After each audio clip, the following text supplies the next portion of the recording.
Hey guys, this is Caleb with another camera review. Today we are looking at the incredible, super pimped, everybody's talking about it, Sony A7s. This is an incredible camera, and I'm going to start this review with a crazy statement, and that is if you're looking for a camera, a DSLR or mirrorless camera within the budget of $1,700 to $3,000, there's no reason to look at Canon anymore. We have two amazing options from Panasonic and Sony now, and there's really no reason to look at anything else. So these are two fantastic cameras. I'm reviewing the A7s, but I'm also kind of doing a GH4 comparison at the same time because so many people want to know which one is the best or which one they should get.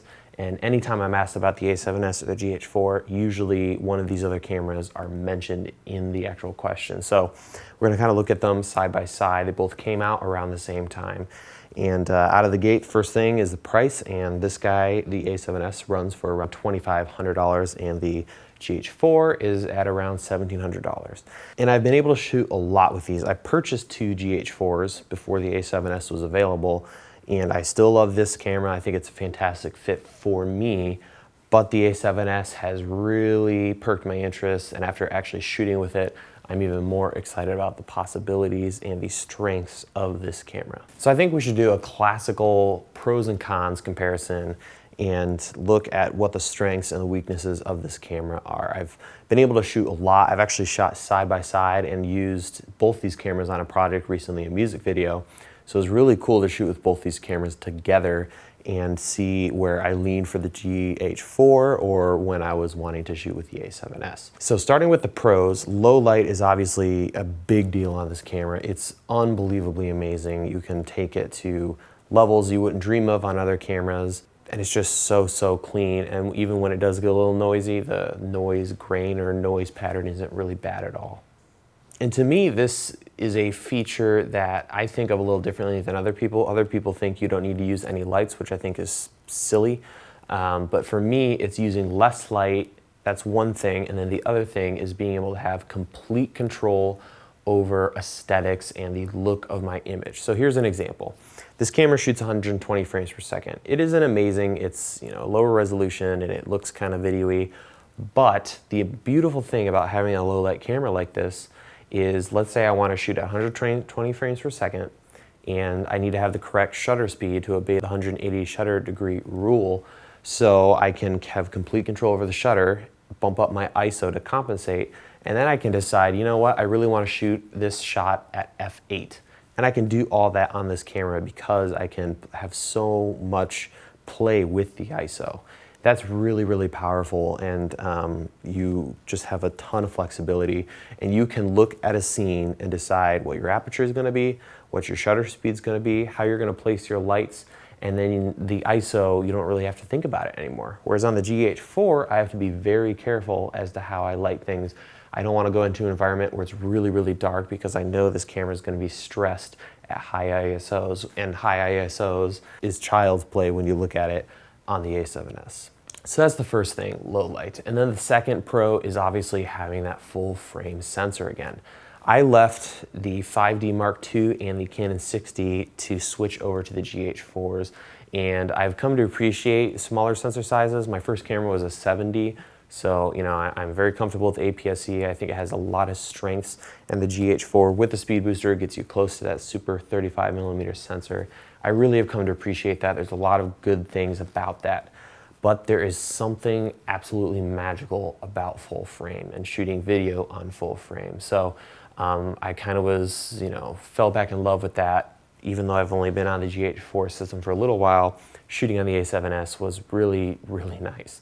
Not only aesthetic, there's just something about that full frame that gives you that certain kind of depth of field, but you also get incredible options when it comes to field of view.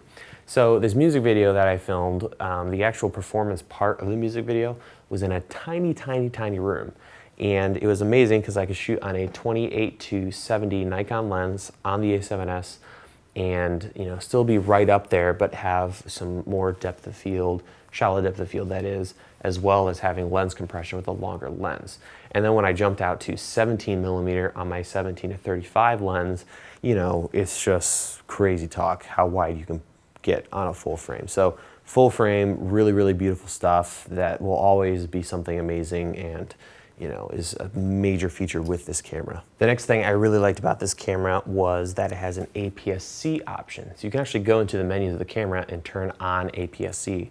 The reason this is on the camera is a lot of Sony lenses and a lot of lenses out there are designed for APS-C, which means you get a nasty vignette when you throw it on a full frame camera. Sony has an option where you can either turn it on, off, which would be full frame, and then auto. So you can throw on any lens and the camera will just kind of figure out what lens you're using and use either full frame or APS-C. The beauty with this is you can use APS-C for a couple different things. You can use it to jump in and get tighter on a shot, which I used a lot on this music video. Every once in a while I didn't want to switch lenses and I needed to get a little tighter. No problem, I could use a 70-200, not change any lenses, and just flip on APS-C. Now I have a tighter shot, which is great. You can also use it to reduce the rolling shutter, which we'll talk about a little bit later, and use a speed booster or just use APS-C, and that's going to reduce the rolling shutter because you're not using the entire full frame and the entire sensor of the camera. Moving right along, the next thing I liked about the A7S is the actual mount of the camera, the EMount. It's a very flexible mount. So there's a couple mounts out there that just work with a lot of different things. Canon is one of them. Micro Four Thirds opens a whole world. It's probably the most flexible because you can use Micro Four lenses and a bunch of other vintage lenses. So Canon's a really good one, but the E-mount is a fantastic mount. You can put almost anything on this mount. And that's one thing I never really liked about Nikon is while Nikon lenses are incredible, I never liked being trapped with the Nikon mount because there's very few lenses that you can adapt to that, if any, that I know of. And you're stuck with Nikon lenses. So your Canon lenses, can't use them. A bunch of other lenses aren't going to work. So E-mount, fantastic, fantastic lens mount. This camera also has some incredible assist features. You have peaking, and you can change the strength of the peaking as well as the color of the peaking.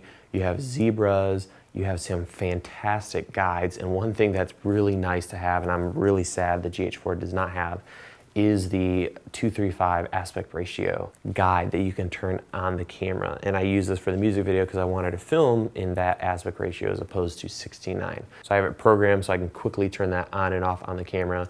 Little things like that make a big difference, and these are things that we do not have on Canon cameras, or the DSLRs at least. And something I really enjoyed on the A7S, and they are also, some of those things are shared on the GH4. The next thing I really liked were the audio meters. The audio meters on this camera are so much better than Canon and even Panasonic. They're really nice, and audio on this camera has been really nice to work with. Another great feature of this camera is the EVF. They've done a great job with it, and it's pretty good. The GH4 has a fantastic EVF as well. So if you're on a Canon DSLR or any single lens reflex camera, you are really going to appreciate being able to have that EVF. Another really cool thing about the A7S is actually something that comes with the camera, and that's this very clever little cable protector. This comes with the camera. It's very simple, very effective. And the way it works is you actually open the little doors to the ports, and then this whole little unit latches right onto the actual doors, and it's surprisingly solid. So you are able to run your cables from the side or from the back of the camera and attach via like an angled cable, which is really cool.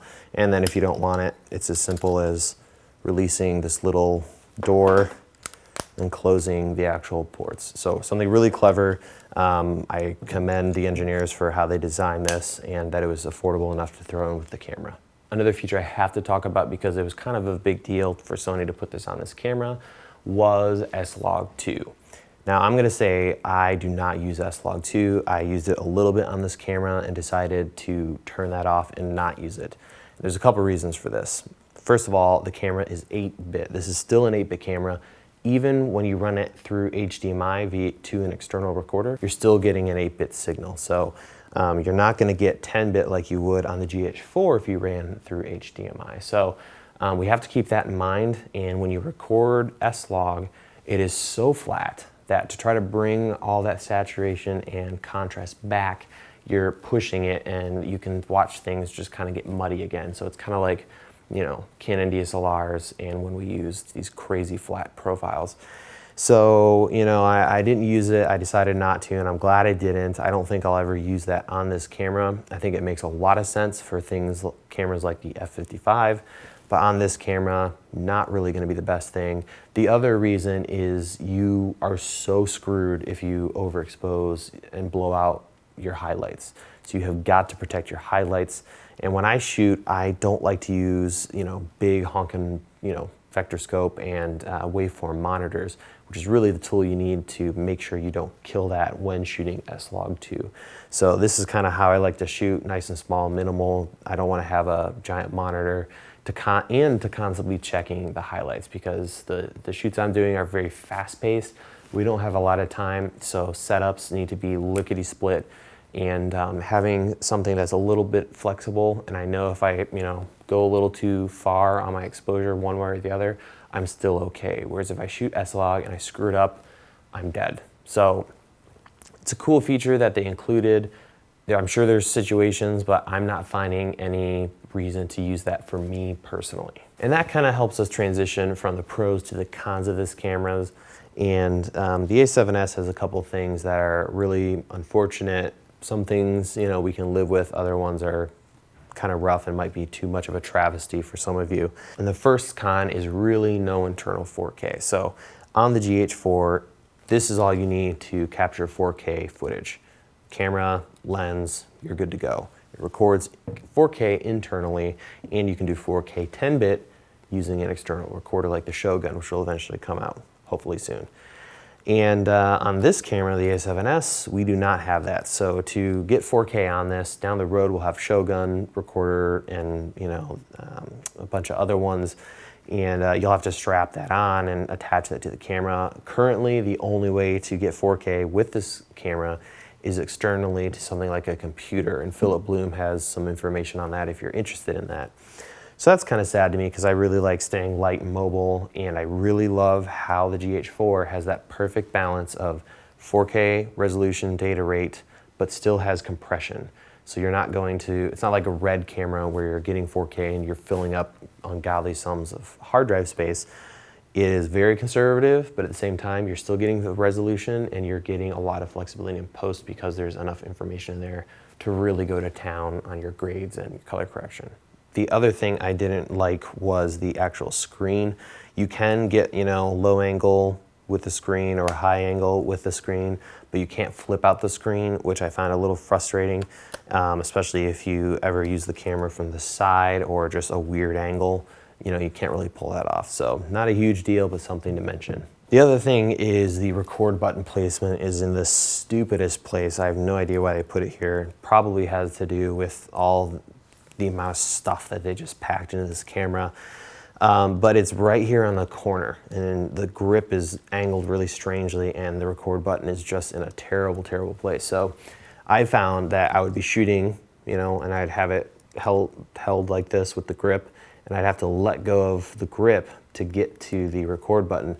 So most of my shots, the first couple seconds are me, you know, holding onto the grip again, and then the last couple seconds are me letting go of the grip to hit record. And the unfortunate thing is you can't use the shutter release to start a recording. So it's just a terrible placement. Even after shooting this for about 30 days, I still am not able to, you know, it's just not as nice as any other camera out there. So that's really weird. The next issue is rolling shutter. It is just a bitch on this camera. It's horrible. And I you know, was tweeting with some people about this, and that you can use software in post to correct that. But who wants to go in and correct your footage using rolling shutter filters all the time? And to kind of show you and talk about how bad it is, I was filming in the city, and just standard slow traffic, vehicles are driving by. I was focusing on some people on the other side of the street, and all the vehicles were doing this. It's really, really bad.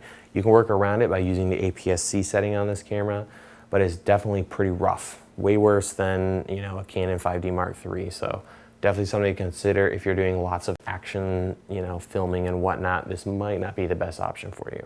The next thing I didn't really care for was the batteries that come with this camera. It's cool and not cool that they're this small. It's awesome because you can pack a lot of them. The problem is you can lose them. And I think I lost one of them, so I'm gonna have to talk to B&H about how I'm gonna deal with that. But really tiny, but they don't last very long. And after shooting with the GH4, where the camera that this is being filmed with right now, I haven't changed the battery in a week from doing all these videos. The battery is just absolutely amazing on the GH4, and on the Sony A7s, we're back to Canon or even worse. And so the batteries aren't gonna last a long time, which means you're gonna need a lot of them.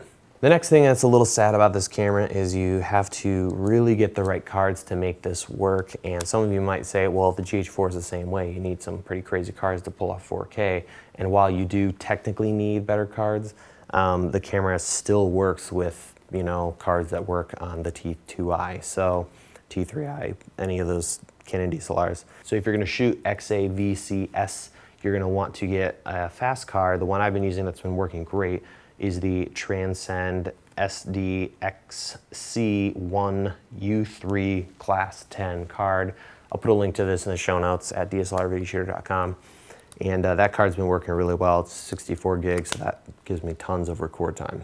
And then the next thing that I wasn't crazy about this camera is, you know, this isn't a big deal because I'm using Nikon lenses, but if you're thinking about switching completely to the Sony EMount system, the lenses for the EMount are horrible. So the FE type lenses, they're beautiful for stills. You can get some amazing stuff with stills. There's Zeiss lenses, but I'm trying to remember the term. I think it's touch focus or touch electronic focus, but when you actually turn the focus ring, it's not manual, if that makes sense. There's actually electronics that are communicating. So when you turn it, it's running to the motors and saying, okay, he's turning it, now you need to operate. So it's electronic.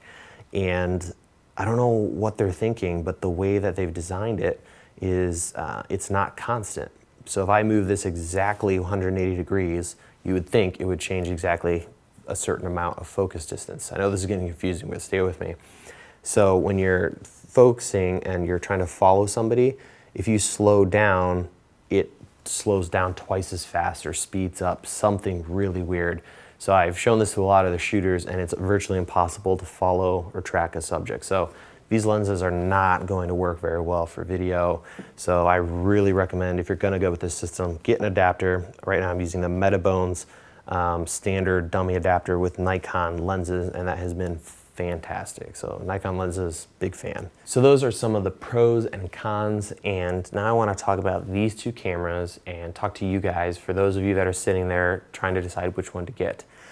For me, it all comes down to 4K, complete all-in-one run and gun system, and then the low light full frame beast over here, okay? So I chose the GH4 camera system because I had 4K internally. I don't really want to carry around an external recorder. It had a lot of great assist features. The button layout made sense. It's a nice form factor. You have the EVF and the flip out screen. You also have 96 frames per second, which looks fantastic and as good as Canon footage. So those are some things I loved about this camera, and I decided to go with two of them, and they've been amazing. I'm so happy I went with them personally. That said, I really, really miss full frame, and the low light on this camera is unbelievable. So let's talk about a practical situation. I did this music video and I shot with both these cameras, and that has me leaning toward picking up an A7S to work with my GH4s. Now normally I don't like mixing cameras because, you know, grading it all can be kind of funky, and then switching back and forth, you know, you're going from two completely different systems. But the GH4s were used for all the outside stuff and all the slow motion. And then I used the A7S for the actual performance, which was inside and then the night shots. Having these two tools covers everything. So if you need low light, full frame, not full frame, 96 frames per second, 4K, between the two cameras, you've got it all, which is amazing. And it's cool that we will eventually be able to record 4K to the Shogun, so you can get both of these cameras to output 4K, which is cool. So to actually try to get down to answer that question for you guys, which camera should you get, it comes down to budget. And then if you're a wedding person, I'd probably go for the A7S because the low light is crazy, and you guys know what you have to have when you shoot receptions and you need to get that low light first dance. That camera is going to be the bomb. And full frame, you can get into tiny little prep spaces and get some great shots and really kind of open up the space by using a full frame camera. For documentary shooters and people that are doing interviews, corporate work, or if you are like me and you light pretty much everything you shoot, the GH4 is going to be a great option. And if you need slow motion, that's something to keep in mind, because I love that slow motion and the storytelling abilities that you can pull off with that tool. So that's something to consider as well. And then finally, thinking about rolling shutter and handheld. This camera, I should have had even more rigging or sticks when I did some of these shots for this music video, because between not having 4K where you can crop and you know, stabilize if you needed to, and the rolling shutter issues, it just wasn't working very well at all. Whereas on the GH4, because it's a smaller sensor, there's less rolling shutter, and you can use those Panasonic lenses which have IS, whereas on the Sony, I wouldn't want to use Sony lenses because of their funky focus issues. So there's that to consider. And if you can afford it, I would recommend going with both of these. Normally I wouldn't recommend that, but depending on the project you're shooting, one could come in really handy, the other one could come in handy, or both together. So I think if you had each of these cameras, you'd be covered for so many different scenarios, it's ridiculous. So I don't know if that really helps you guys or not, but those are my feelings about these two different cameras and what I think about the A7S.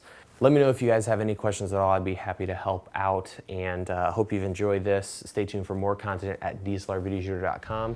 I will see you guys on the website.